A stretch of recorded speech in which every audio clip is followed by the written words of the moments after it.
Hello, everybody. Welcome, welcome. Here's how dark it is here right now.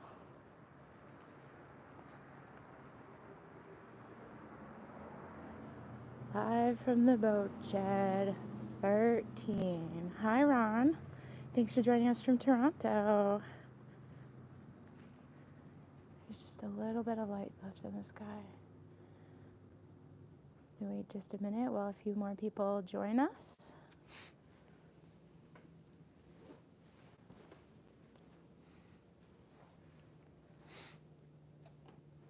Hello, Rico. Joining us from the Netherlands, Brian from Norwich. Hi, Madison. It's cold in here.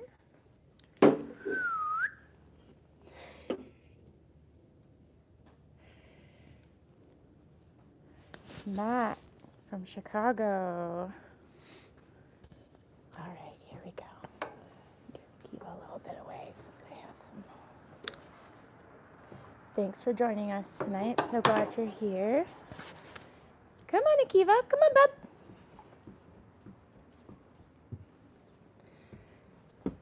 I think Steve's up here. I heard him whistling for the dog. Hello, hello. Welcome to the loony bin. I can't wear mittens, can I? Because I've got to touch the phone and make sure I've got. So.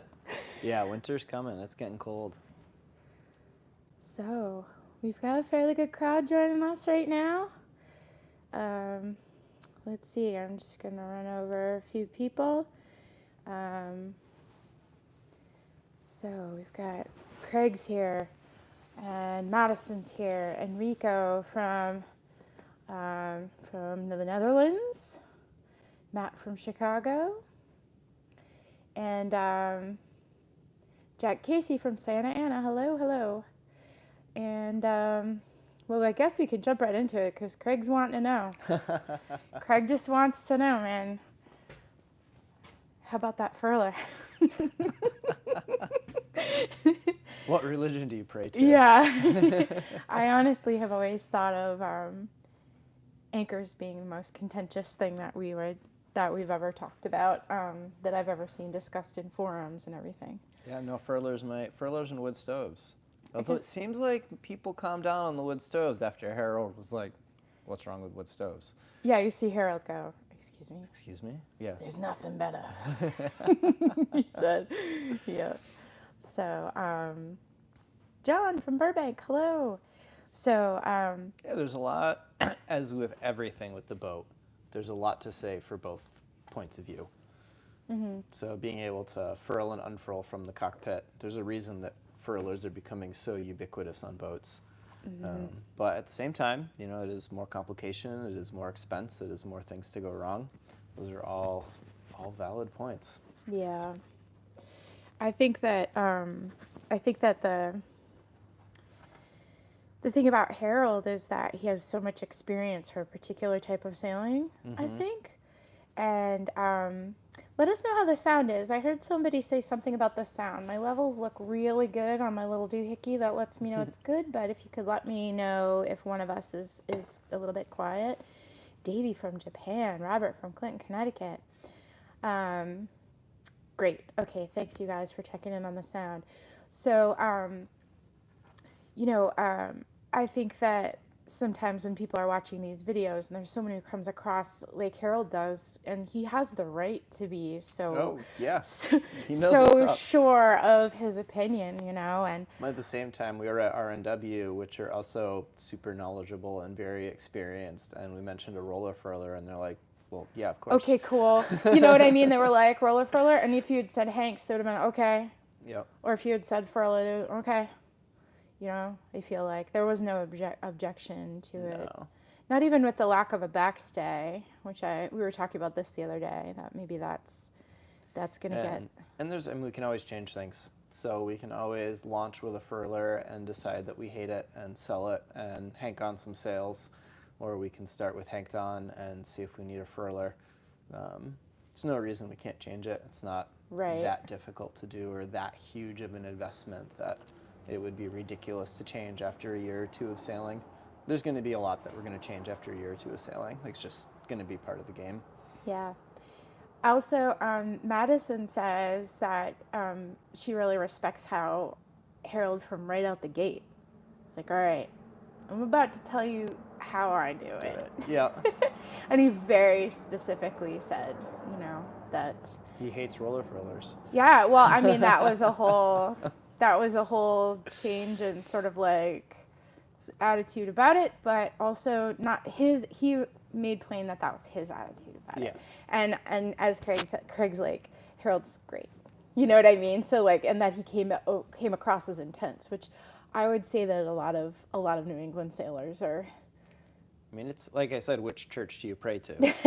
we're not talking about, it's something people feel very, very passionate about, and they should. I mean, going out and messing around on the ocean in a sailboat is no joke, and can very literally be a life or death thing. So, and in the outdoor world, the same thing is true. Like, you have people say, I will only climb on camelots, and people say, I will only climb on totems, and other people say that Metolius is the way to go, and then you'll find the folks who are like, I don't know, any of it works, whatever. It's a cam, shove it in a crack, keep climbing.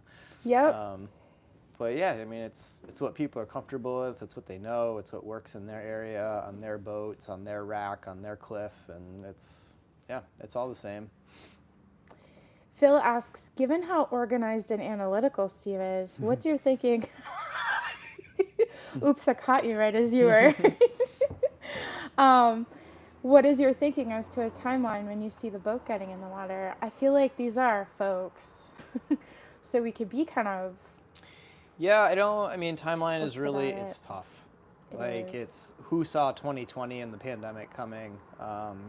Sometimes now things are hard to source. Things are back ordered and whatever. We waited I think 10 or 14 weeks to get the head, for example. Yeah. But with that said, I mean, we have every stick of wood that we need here and dried and ready. So spars, decking, interior, the last planks, rudder, all that timber is here and ready to go. Yeah. So I would say 2 years at most before we hit the water, at absolute most. Yeah, that's absolute most. And I think we have another sunshiny date in mind that I'm very hesitant to share with even my closest friends and family. But that we can see the calendar we're getting closer. Everything being right. It could be X. There's still a lot to do. Yeah. But having the help with the sails and the rigging is huge. We just talked to a local chap who owns a metal shop in Dorchester, Mass, and he's going to help us out with the stainless steel work. Yeah. Are we going to be seeing him next week? I think next week, yeah. Maybe I think next week's if not video. the week after, for sure. Yeah. So we're hoping right around Christmas, New Year's to do the water tanks with him. And so if we can get a few knowledgeable people here and there to help out, if we were to just from scratch go learn about sail making and go practice TIG welding and bending stainless steel, and we're 5 years from launch. If that was what the project was about, was for you to touch every part of the boat and need to build every part of the boat, that would be one thing. But I don't think that was the design or the brief on what this channel was about necessarily. Davey wants to say, do you have a boatyard in mind? We do not, and we're open to suggestions. So we are looking, I say anywhere from the Outer Banks of the Carolinas to Nova Scotia, because once she's on a truck, what's a few more hours on a truck? It's not really that big of a deal. No. But for launch, we really want to make sure that it's a public launch and that people can come free of charge to come see Arabella go into the water. So finding a spot near an international airport with public transportation, with a viewing platform where we could have potentially a couple thousand people show up to see Arabella go into the water. Yeah. Those are the main criteria. So when we get a bit closer, we're going to find that spot and we'll launch there, whether that's Cape Cod or Southern Maine or Rhode Island or Carolinas, Maine. There's a few dreamy spots I think of that I'll write down. Eventually we'll write some down, and we'll go do an East Coast tour one weekend. Yeah, we'll do a little drive out. around, and that. So Craig says, I vote for Philadelphia at the Old Navy Yard. Of course, Madison says Canada. We'd have to import the boat. Will Alix be sailing with you in the future? I'm sure he will come on some trips, but he and Kira bought a house, and his dad's living with them now, and they're musing about maybe starting a family down the road and getting a boat of their own, and so Alex's path is taking him a little bit different direction, but he's still doing the merchandise and Patreon, and he's working on getting his shop set up, and as soon as he gets that shop put together, he'll start taking on some projects for us here, but he'll definitely be on the boat, and we'll do a little cruising together, but I don't think Alix and I are going to go sail around the world unless both of us become single soon, and I hope that doesn't happen. Please no. Noah asks, Noah, who was here the other week, Oh, you nice. guys enjoying the new siding on the boathouse? Yes, thank you. It's making a big difference. Thank you for your time, Noah. Yeah. And yes, it makes a big difference for us in here. Yeah, the wind's howling. We had a bunch of rain, and everything's dry in here. The wind's not whipping through. Thank you so much. Yeah, and I'm sorry I couldn't be here for that. I had to be away. My dad's not well, and I really appreciate everybody coming.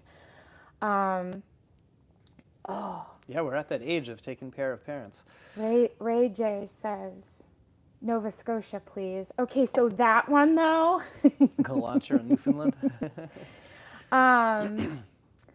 So is there a hidden advantage with the longer build timeline for the expansion or contraction of the wood to reveal possible issues with fitting or gaps? Not terribly. No. I mean, that's a simple answer. It's basically no. Ideally, you would want to get the boat in the water if it's possible to get it in sooner than later. Yep. That's better. But it's not terrible. A couple years isn't terrible. No, and we didn't build with green timber. Yeah. So even the keel timber was slightly seasoned, but all of the planking sat for a couple years before it was hung. So all of that's shrunk and moved, but it hasn't shrunk and moved dramatically. Right. And then the other thing is we haven't caulked the boat, and we haven't done anything to really restrict or affect that swelling and shrinking. So right now, the planks can swell up a little bit in the summer with the humidity and go back to light tight where they were when we hung them. And then they shrink again in the winter.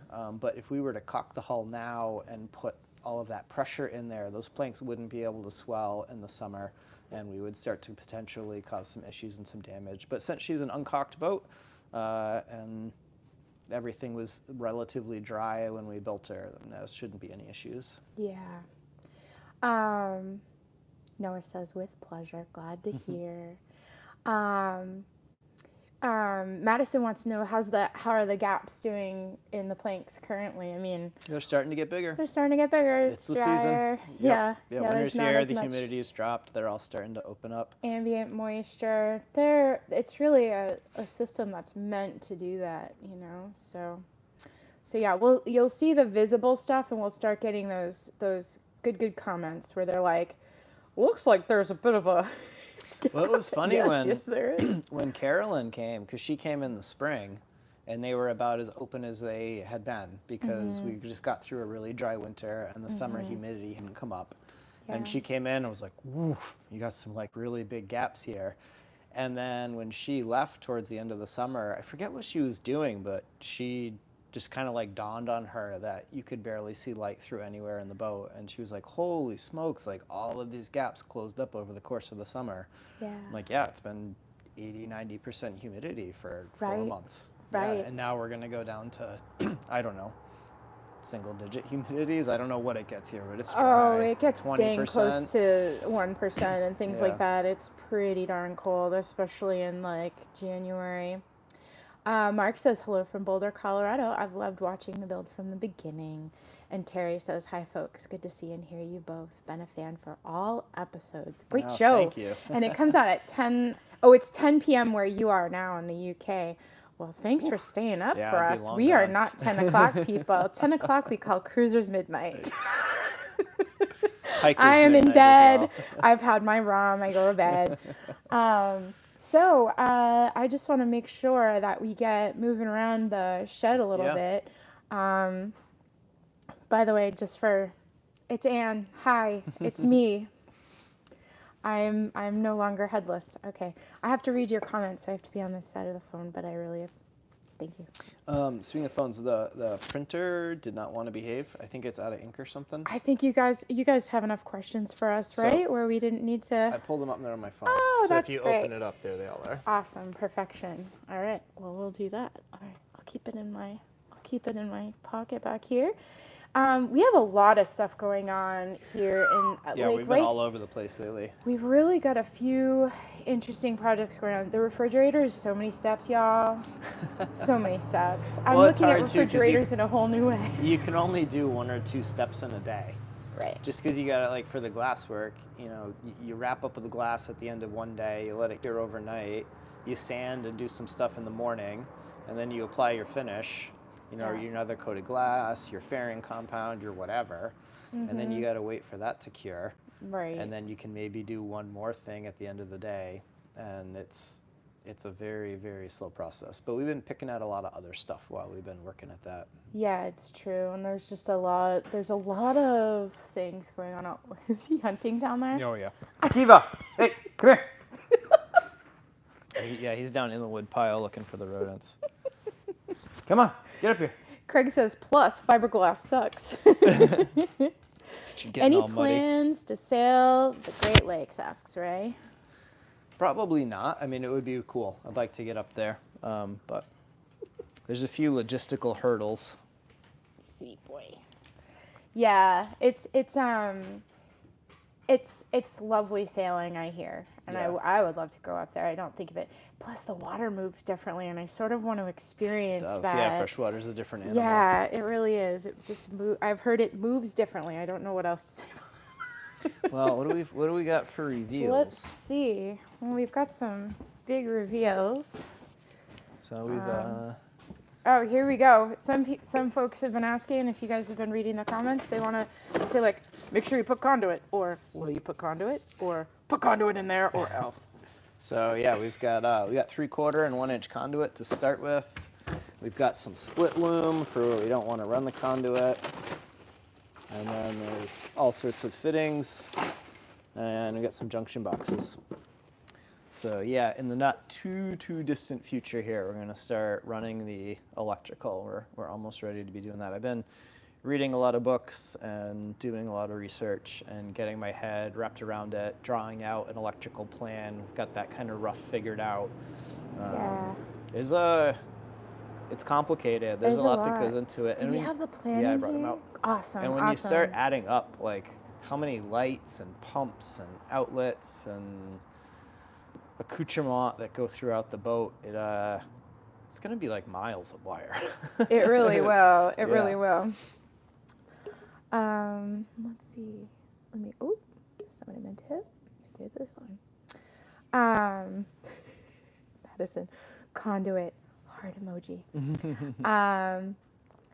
Let's see. Maybe looking too far ahead. I love this question, and we will answer it 2,000 times if we need to. I love it. Maybe looking too far ahead, but have you selected the bottle you're going to use for christening yet? Yes. So, traditionally use champagne, but there's nothing traditional about anything that we're doing here for the most part, really. So why continue? My great-grandfather was alive when I was a kid, and we used to collect dandelions in the early summer, and he would make his dandelion wine. And years ago, when I moved into the original farmhouse here, my little sister and I found a bunch of bottles of his dandelion wine down in the basement that he brewed in the 90s before he passed away. We cracked them all open and tested them all. Some of them had become vinegar. Some of them become something you don't want to drink. But a few of them were quite tasty. So we drank one of them, and we put new corks in the ones that were good and put those back on the shelf. So I've got a couple bottles of my great-grandfather's dandelion wine, and we'll use one of those to christen Arabella. And he is the one that planted the spruce tree that we cut down to become the main mast of the boat. Yeah. Yep. Craig is so on it. He goes, dandelion wine, right? Yeah. He's so on it. Robert says maybe a lottery for a day sail for someone as the first prize. Maybe. Gotta learn how to sail her first, but I yeah. know, right? We do have, hey, Robert, you want to go out on a sail? I'll take you sail. But we do have a few ideas to help people get access to the boat, and not only people who can, like we said, we want people to be able to come onto the boat, kind of no matter their income level. Obviously, like getting on the boat is going to be difficult, but coming near her, being able to take photographs of her, that should be something that's accessible to all. We really feel we're thinking about getting sponsorships for such a thing, you know, that sort of thing, to be able to do this right and be in a cool venue for it. Because to really throw like a solid launch and have it open to the public and for free, I mean, we're going to spend a lot of money. Yeah. By the time, you know, we're going to have police and bathrooms and facility and cleanup crew, and there's a lot that's going to go into it. Yeah. This is an interesting question.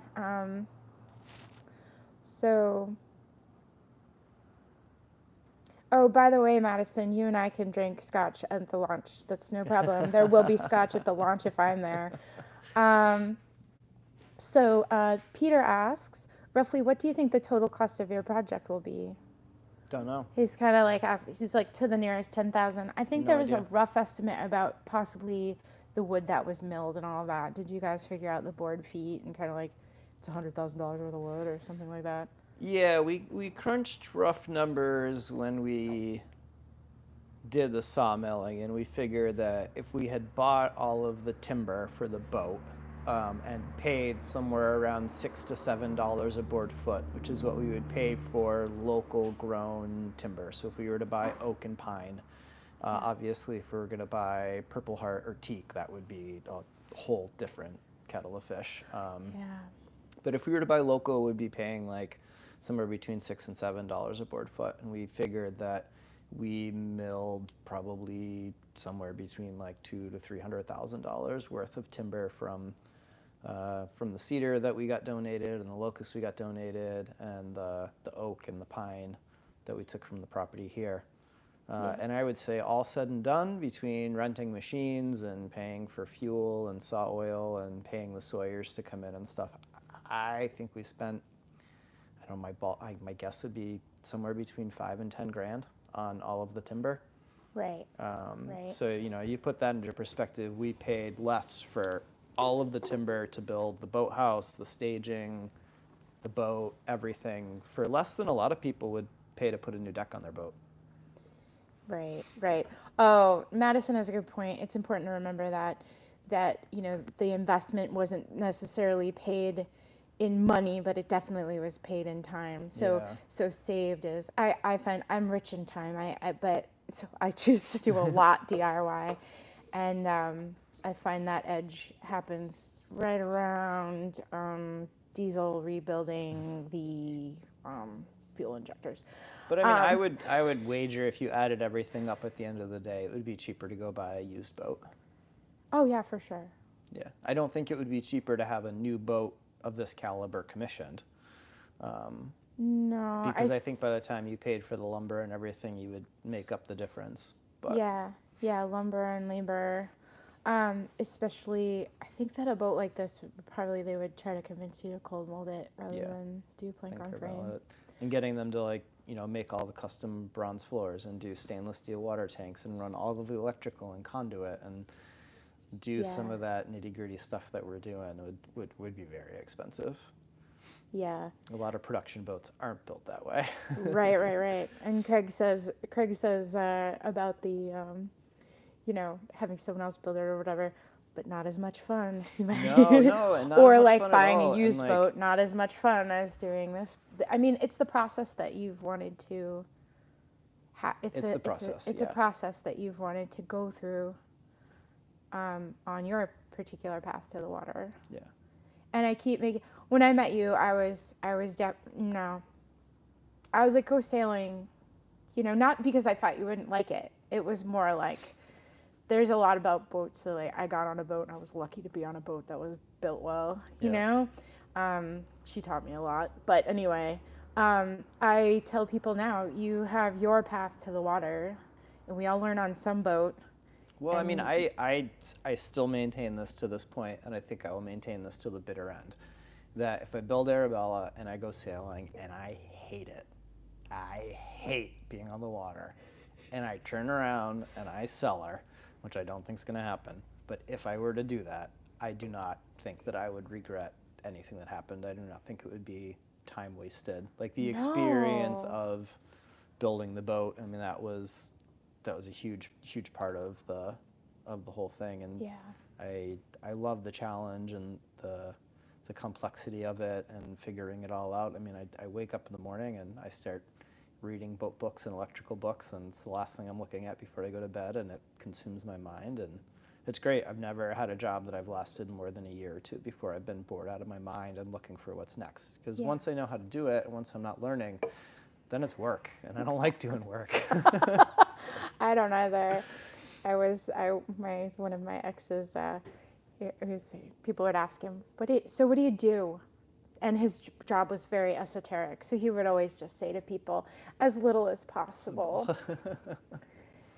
George, hi George Hanahan. Hey George. Hey. George says, it's the journey. It is the journey. Well, shall we go down below in the journey? Yeah, journey? let's do it. Oh, Craig says this has been an amazing experience. Just watching to actually do it is effing amazing. Oh, and we've put the burls to use. So these are all offcuts from the cherry burls. We're not ready to reveal what they're part of yet, but they've been milled into sections, and you can make guesses in the comments though. Are being put to use. So if anybody wants a whole bunch of pieces of cherry burl, they're kind of like too pretty to throw in the wood stove, but I don't know. Yeah, I don't know. It's good stuff. Fun to look at.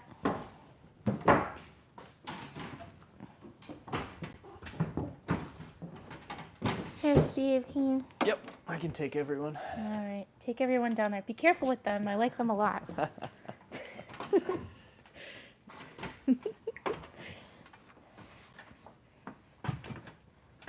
Jay Ryan says, coasters for my beer. Actually, that's not a half bad idea for those, because they have a bit of a cork-like feeling to them. Yeah. Yeah.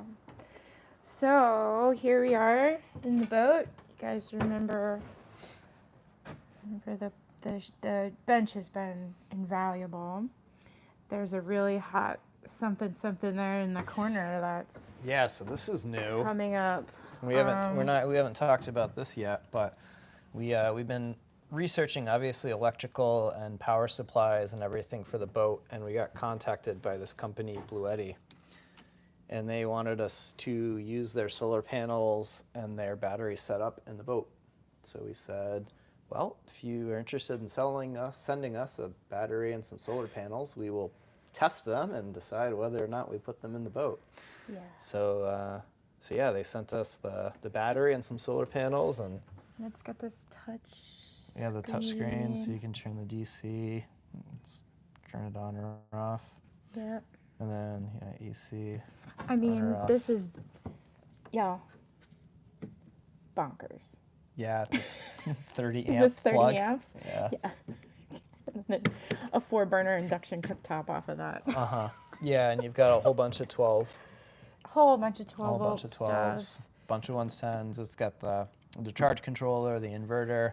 It's all Everything's built into it, and it'll tell you what your DC load is leaving, what your charging is coming in, what your AC load is leaving. You can go to settings, you can change your voltage, your frequency, your input source, what language you want to use. I mean, it's got a pretty good inverter on it. It's a pure bonkers. sine wave inverter, and it's got a lot of battery capacity. And then they sent us 3 pretty giant solar panels. Yeah, so it's 600 watts of solar panels that go with this thing, and this thing can handle, I think, 900 watts coming into it. Yeah. So that's, it's probably more solar panels than we can realistically house on the boat, or put into use on the boat. And you can charge it off the car, you can charge it off the wall, you can plug it in.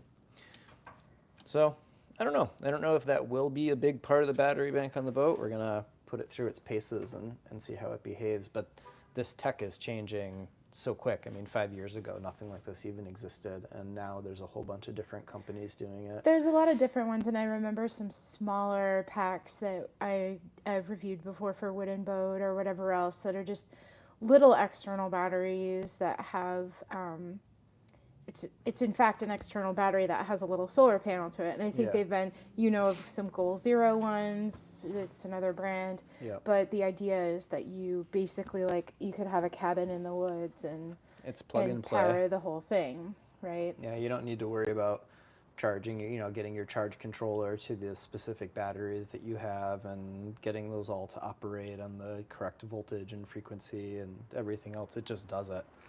Right. If it breaks, you have to replace the whole thing and not just a part, which is, maybe less than ideal in some ways. But, we don't have to make any decision yet. We can run wires and figure out exactly what those get plugged into later. But it's a neat thing to check out and put through its paces. It's going to be really fun. We'll be doing a whole episode about it at the end of the month when we get a sense of how we like it. Yeah. So Phil says selling your boat would be like Hotel California. You can sell it, but it will never leave you. So Jay Ryan says, where would you put the solar panels? And then goes, a jib made from solar panels? Actually, I've been reading about this. We're not far. 4 years. 4 years. There is electrified solar paint that in essence you have they're still working on it. Yeah.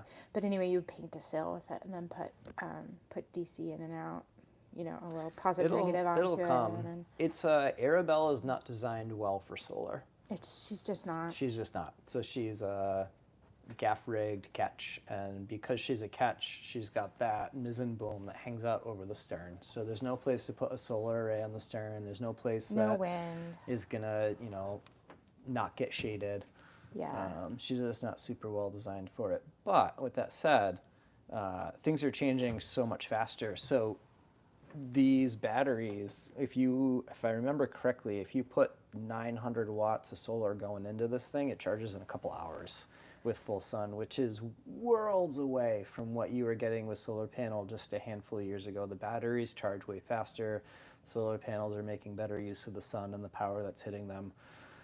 And they've also come out with some really cool hydro generators, and the wind turbines are getting quieter and more efficient and better in weird extreme situations as well.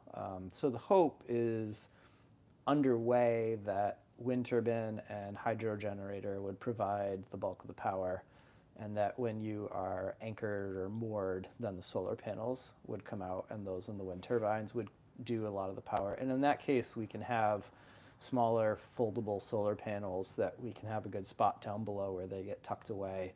And then when we get to an anchorage or a mooring, they come out, they get put across the housetop, they get hung across the booms. We can have a whole myriad of ways and locations that we can lay those out. We can have a couple spots where we can just plug them in on deck real easy.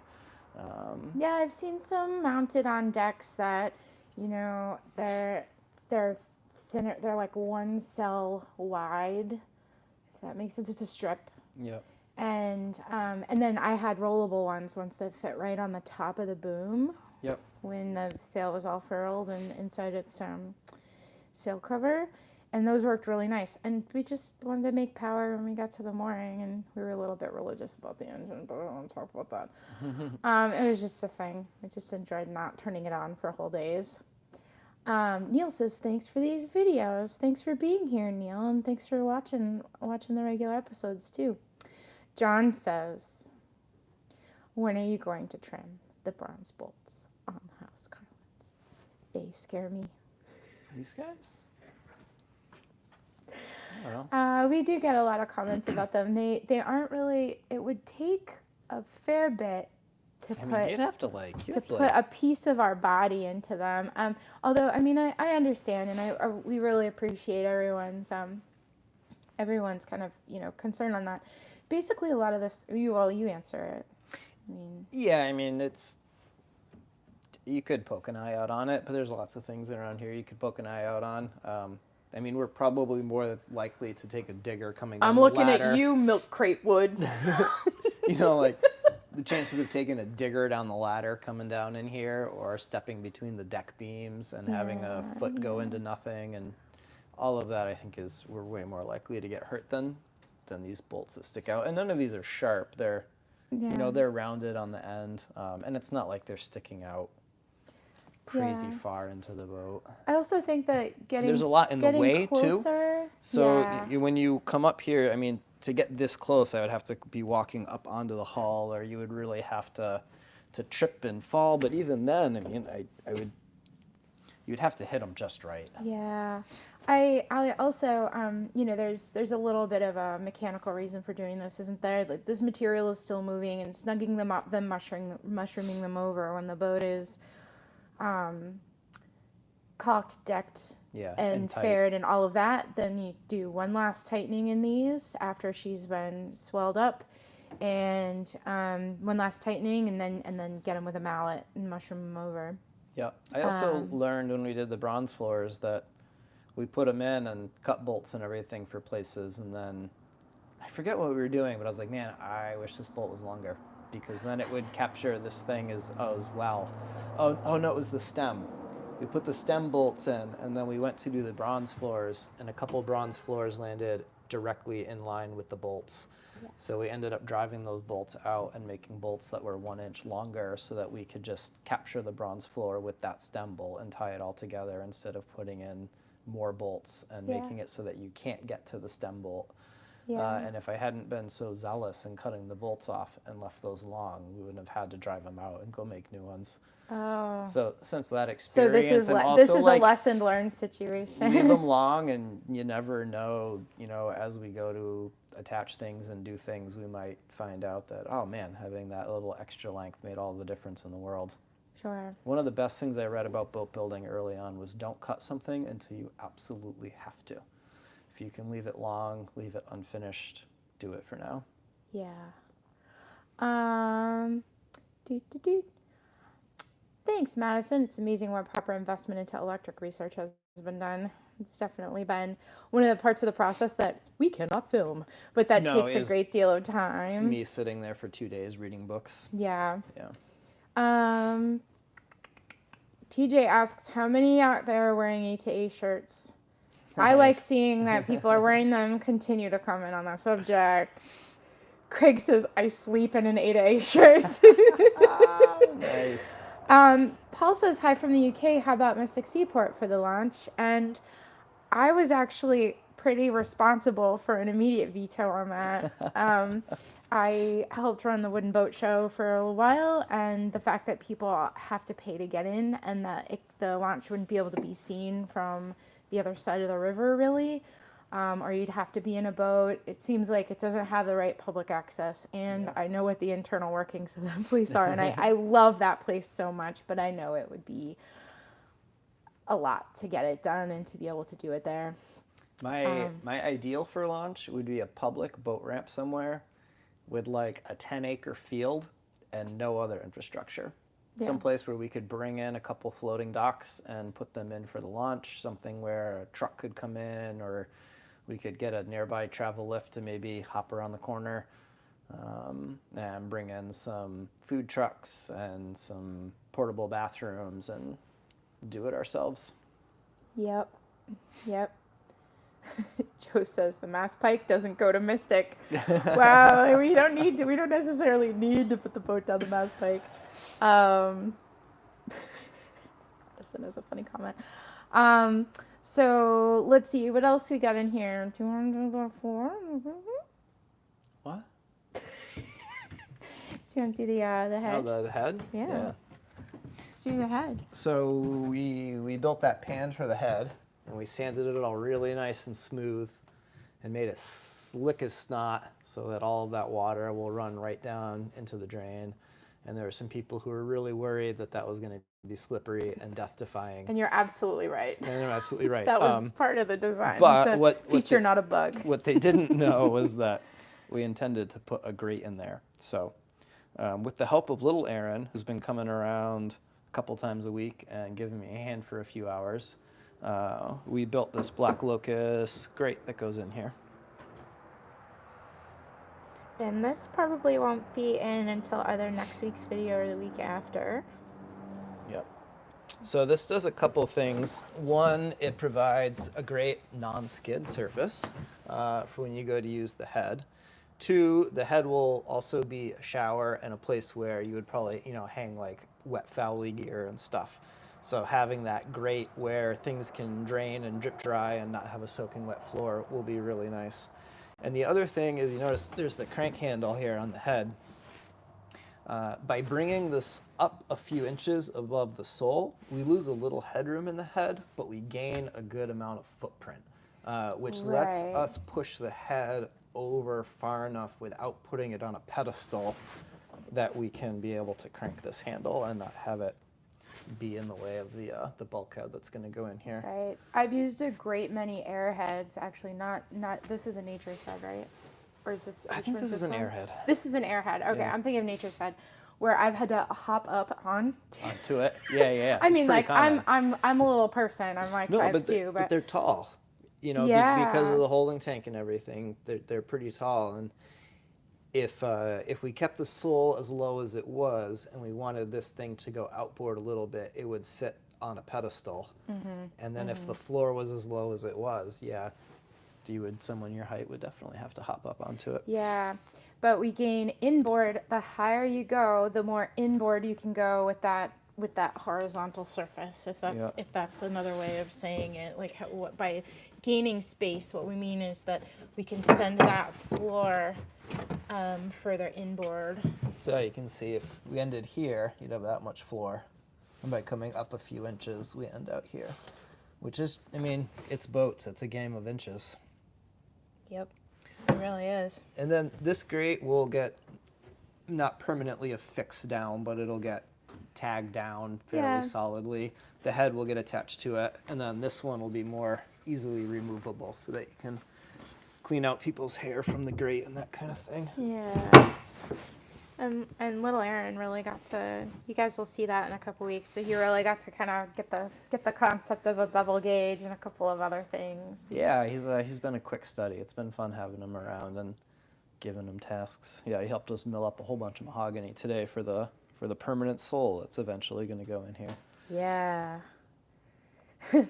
Joe says that handle still looks like a knuckle buster. Maybe. I think it's going to have more than a few inches in there, but Jim says, hello from Jacksonville. Really enjoy your project. Thanks for following. Noah mentions Vets Park in Norwalk, Connecticut. We'll be sure to have a look at that. We'll probably do a little call out too, Noah. So if we do that, keep an eye out for it and remind us that you've said that. Behind you, the fridge. Yeah, is the where giant refrigerator. It's gonna be, and we have a mocked out situation here for the companionway. Yep. Which goes about what I think maybe we mentioned it once before during live, but would be stepping on one of the either a galley surface or the refrigerator. The refrigerator or the nav table in order to be able to do that. But we did glass the outside of this, and that's going to get a bunch of epoxy paint inside and out. Yeah, it's still got to get faired and cleaned up. There's some epoxy dribbles. Yeah. But I got it in here so we could start figuring out the companionway. Right now we're working on the lid for it, which is multifaceted and all of these little corners and pieces. And and there's sort of like a long time. A single. Yeah, so this whole thing will have one big lid, like a chest freezer. So it'll get hinged in the back, a couple latches in the front here, and you'll be able to lift the whole shebang up, which will be great when you need to get to that thing in the very bottom, or if you want to clean it, or if we're heading out and you want to pack every single millimeter of usable space in here, it'll be great just to open that whole lid up. But for everyday use, there's going to be two drop lids that go into that, a small one for the freezer section and a bigger one for the refrigerator section. So we got to build not only that lid, but two lids that fit inside that lid and have everything be glassed and watertight and fit very snugly, which has been a little bit of a challenge. Mm-hmm. None of it's been terribly hard. It's just been time consuming. It's very time consuming with all the layers and this and that. I also feel like that making the inside of it and then getting getting the insulation cut, I felt like in that moment, I don't know about you, Bub, but I felt like we were like halfway done. and that's like getting done with planking and thinking you're halfway down the boat. Like I know. No, this part was easy. The lids. The lids are really I think something. the lid will be more time and effort will go into the lid than the rest of the body for sure. Yeah. Madison wants to know how easy will it be to remove the refrigerator to service the engine, which is built into its... Yeah, good question. So, great question. What we're going to do is obviously these are not the finished companionway stairs, although I'm considering that is just a joke, like finishing everything really nice and just putting these in there. Looks good. But these will be easily removable. So your first step would be to take those out of the way. Yeah. And then, as you can see, because of the shape of the hull here, the refrigerator has to sit up about 8 inches, 9 inches off of the sole. So otherwise, we'd be hitting the frames here. So we're going to build a little shelf kind of cubby that sits underneath the freezer fridge. And then that whole thing, including this base underneath it, will all slide. So if you remember, we put those plastic runners in the drawers when we built the workbench, and that's super slippery plastic. And what we're going to do is put those plastic runners underneath the bottom of the cubby here that the refrigerator sits on.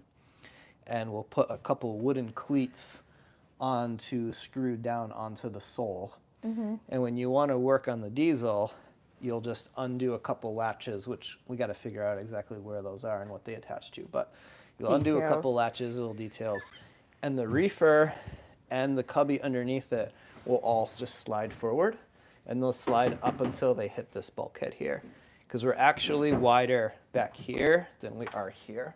Yeah. There's plenty of clearance. The whole thing will slide right back. And then you'll have this much room plus what's here directly in front of the diesel. And that'll give you way more than enough room to have access to whatever you need to do with the diesel. And you can still get back there and do things. The only reason I think to move this would be if you were doing something somewhat significant. Yeah. And a note on that too. So my boat has a bulkhead right at that, like let's say it was at that and that's really common. Deck beam. Oh yeah. Bulkhead, yep. I don't know why. But the first boat I lived on actually was wide open back into the lazarette, and it made all the difference for the feel and the size of the boat. And I think that having this wide open, putting an engine box around for sound, and then keeping it open back there, like there could be shelves back there with all of your engine, spares and tools, and the couple of wrenches that specifically need to go on the Nani. That's going to be pretty cool to be able to use that space and also see back there. It won't be quite as lit as it is right now. Right now, it's lit. So, let's see. Oh, there's a good one back here. Could you put batteries there? But it's not quite that tall. It's not quite enough space. Yeah, it'd be a great place to store cans. Yeah, it's a great space to store cans or something like that. And then, needful things that you want to access fairly often, because it is reachable really nicely. Madison says great place to store long thin things like panels or wind generator. I mean, that would be a spot actually. The fold up solar panels would probably slide right in there. Yeah, it's a little thick, small. But I get it's something to think about. There's probably some brand of solar panel that will fit under there. So if we went with a Blue Eddy and then some other option. Doop. There we go. I think we're caught up.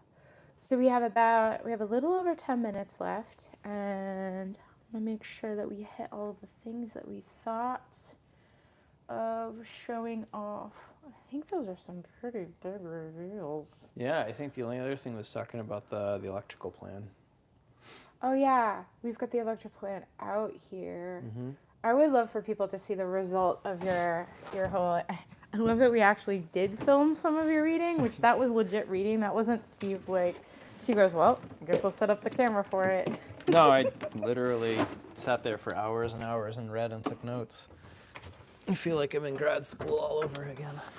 Oh, and Madison meant like kind of next to the engine, which yes, you know, for solar panel storage, which yes. We were thinking same, like almost like one of those pockets that a lot of people build for their companionway drop boards, something like that. Maybe the solar panels go in there.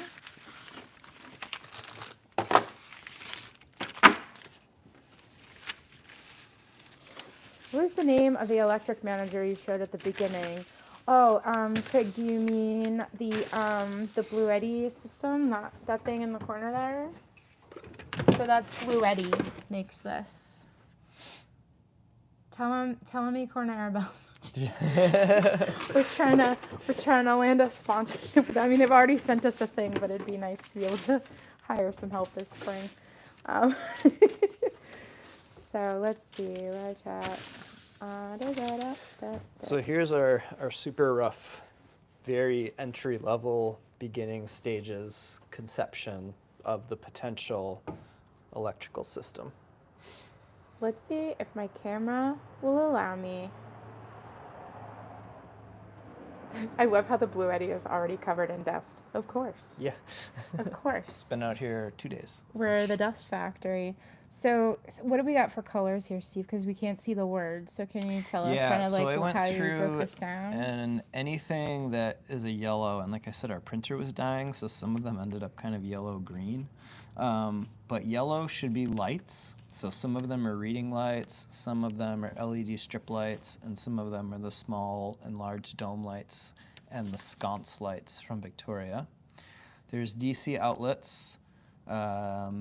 This kind of tealish color is just random electrical stuff, such as the diesel heater and the propane solenoid. Things for which there's probably one thing, you know, like it's a special something. Yeah. Did you do bilge pumps in a different color, or those kind of? Yep. Pumps are like true green. So there's bilge pumps in the stern here. There's the gray water pump. There's a bilge pump up forward. There's the washdown pump. There's the anchor locker pump. Also in green, brighter green, are the fans. I haven't done navigation lights yet, or lights in the cockpit, or lights on deck or in the cockpit. Just kind of figuring out rough electrical plans down below. And obviously this is more electrical than you necessarily need on the boat. I've got a lot of like DC outlets. So if you get on the port side, I think there's like 8 of them. Figuring that you've got 2 in the galley. Steve braced for impact when he told me the total number of DC outlets. But for real, so you got 2 in the galley. You've got 2 on, you know, the aft end of the bunk, 2 on the forward end of the bunk, and then 2 up in the forepeak.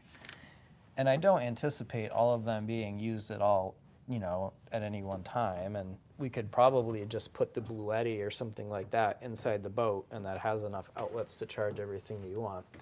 But Arabella is not intended to be a weekend cruiser or a part-time cruising boat. It's meant to be a live-aboard cruiser. Right. So I really want to make sure that things are very comfortable and are very functional. So.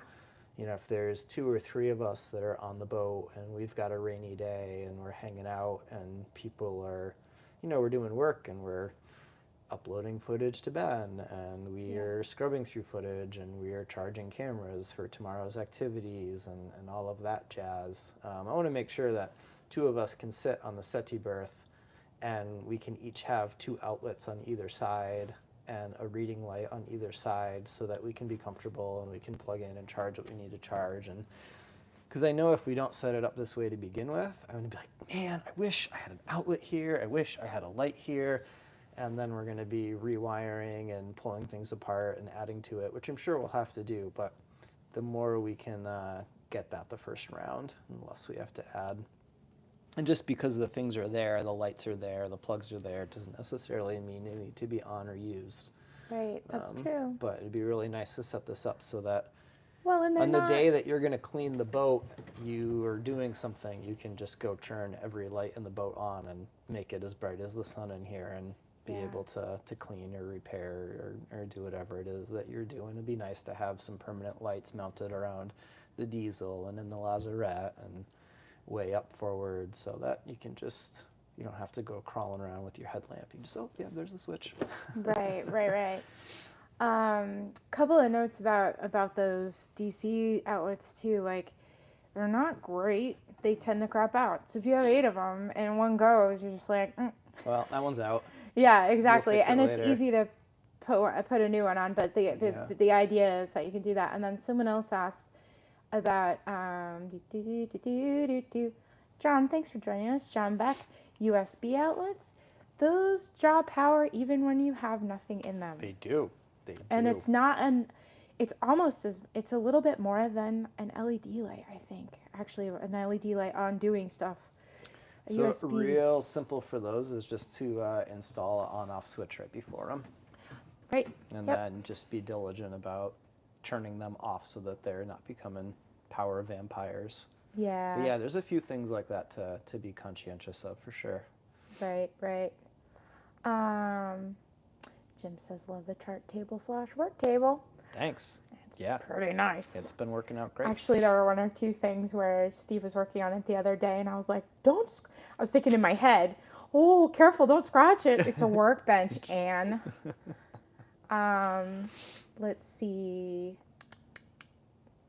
Oh, and Craig said earlier, wow, that's a ton of planning. Way to go. Because it is. It's really hard we can't, film Steve spending, a goodly amount of part of a day labeling, counting, also decision making. Well, adding up amps. How many circuits do you want to run? What do you want to run on which circuit? Do you want the lights to be on a circuit? Do you want the outlets? Where do the fans go? How about the diesel heater? Do you run that on its own circuit? Do you tie it in with something?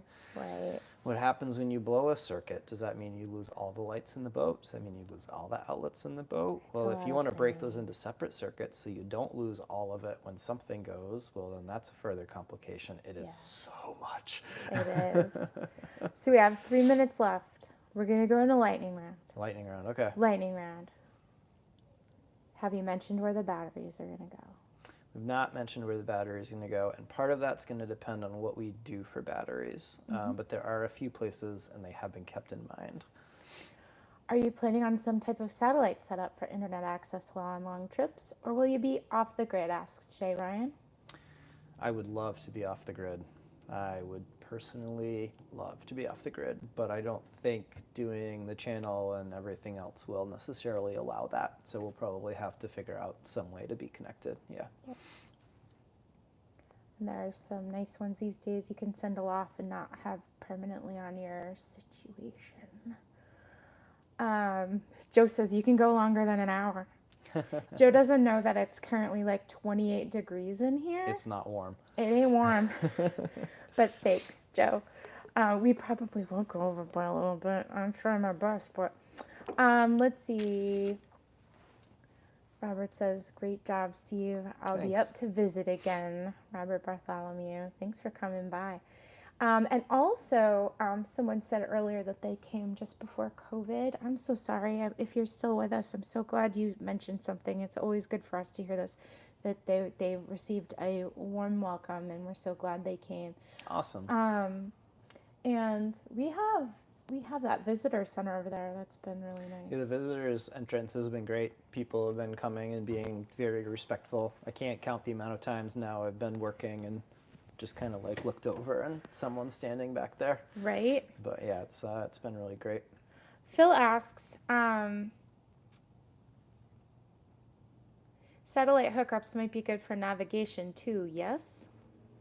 Well, I mean, having the internet would help with navigation. So if you are connected, getting weather updates and all of that stuff could definitely help. Not so much with navigation, but with weather routing and route planning. Yeah, I gotta say that SSB is still the go-to for all of that. In other words, you would have a weather router doing that for you ashore, and then you kind of contract them their services, and then they help you out with helping you change your mind if you need to, but you have kind of like an SSB meeting time. Let's see, there was something I wanted to remember to ask. Somebody asked a very important question today on the video, which was, what are the names of the llamas? It is Noah and Natalia, and Noah is the one in the video. Noah became very interested in my dog, May. Why didn't you add pigment to the resin for the for any of the glass work that we've done? I mean, we're gonna paint it, so Yeah. I don't know if pigment would have made much of a difference. I guess we could have added pigment and then not paint it. Would have been an option, but Sure, maybe skip a step, but I don't think it would have ended up being quite the same, and we can just seal it. Do you plan to polish all those bronze lights, or will you leave the patina? I would love to get everything polished for launch and then let it all patina together. So if anyone is interested when the weather gets a bit warmer coming and polishing bronze and brass, we'll have a lot of polishing to do. If anyone Yeah. likes to take corroded things and make them real shiny. Yeah, maybe we'll We've have got your Saturdays with Saturdays with polishing compound. Love me some barkeeper's friend, y'all. Some shiny Sundays, Shiny Sundays. come and polish bronze. Dang. Patty Barr, who might be here with us, I'm not sure. Patty usually comes in and watches these live events. I love Akiva's new deck. Does he go inside the house in freezing weather? Oh, he comes in the house even when it's not freezing weather. So he sleeps inside every night and goes out in the morning and comes in at mid-morning and goes back out in the afternoon and comes back in the afternoon. And yeah, he's in and out a bunch of times during the day. Yeah. He's pretty spoiled, even though he doesn't know it. This was a kind of semi-technical question. I've watched a few different channels where people make anchor lockers. Who are these other anchor locker builders? But anyway, I have yet to see one where truck bed liner type paint is used. Is there a reason for this? It would seem to me to be the perfect product. We are essentially using truck bed liner product because it's a 2-part paint and it's probably epoxy based. Yeah. It's probably the same thing except it has a little bit of texture added to either the resin or to the hardener. I'm not sure. And for this, we want something that's easy to clean. Yeah. So truck bed liner might be tough. You'd have all these little nooks and crannies that might hold stuff. Yeah. Where having a smoother paint, I think, will clean up easier. For sure. I want that thing. I would want that thing slick. Yeah. You know, a couple of people mentioned maybe lining the inside with rubber, and even that. I mean, it's gonna, or not rubber, but sort of like I've heard like a spongy material, like a rubbery type material. I think once that gets a ding in it, holds water behind it, gets really smelly or something. You know, we want something that's easy to hose out, and that Yeah. any gunk and grime and whatever Yeah. is just going to get flushed to the bottom and pumped out. The chain doesn't really slam into the anchor locker either. I think that a lot of people, it's in tension between the windlass and then it goes through kind of a sort of a hose pipe like down into It's just slowly dropping into there. Yeah, it's not really, it doesn't slam down in there. So it's been built for that in mind. So Rob says, watching since the keel pour, great work on Arabella and the channel. High fives you. from Vancouver. Thanks, Rob. I'm so glad you're here. Akiva is happy with his new deck, says Bill. Let's see. Outstanding. Thanks, Stephen, Ann, and Akiva. You're terrific for doing this so late in the day on Fridays. Keep up the great work. Charles wanted to know about a quick update on Alix. Earlier we mentioned that he's still building he was in episode 183. Gave us a little update. His dad is here. Yep. He's well. And he has a lot going on with that house that they bought. Yep. Yeah, they bought a house. They're trying to do a lot of renovations and remodeling, and he's getting his shop set up. And as soon as he gets his shop set up, he'll start taking on some other projects for us that things can be done over there. But I think right now the main focus is house renovations and getting his wood shop built, and we do not have a timeline of when that'll be done. We'll find out when it's done. Find out when it's done. Well, I think like one last longing look at Akiva and we're done for the night. Yeah, we'll see if we can get him up here. He's So- downstairs actively hunting think rodents. I've actually heard wood shifting around down there the entire time. If we go down there and there isn't a tiny, small, dead animal, I'd be really, I'd be really surprised. I'm like mildly afraid one of these days he's gonna get himself squished in the wood pile.